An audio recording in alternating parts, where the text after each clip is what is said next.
How to watch TikTok videos offline. Hello guys, in this group troll video, I will tell you how you guys can watch up to 200 or 400 videos offline on TikTok. So for that, you simply open TikTok because that feature was official from TikTok. So then you got TikTok app.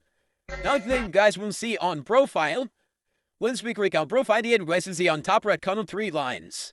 Now here you guys will see offline videos. So I see when you click on offline videos. Now here you guys can see video count download using cellular data.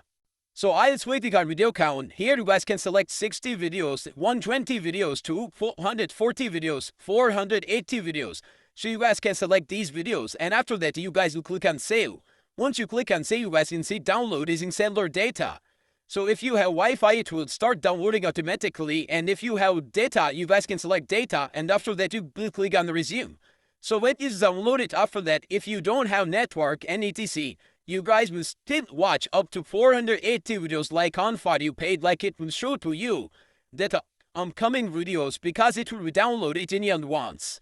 So that feature was from official TikTok and you guys can use it and enjoy it. Thanks for watching.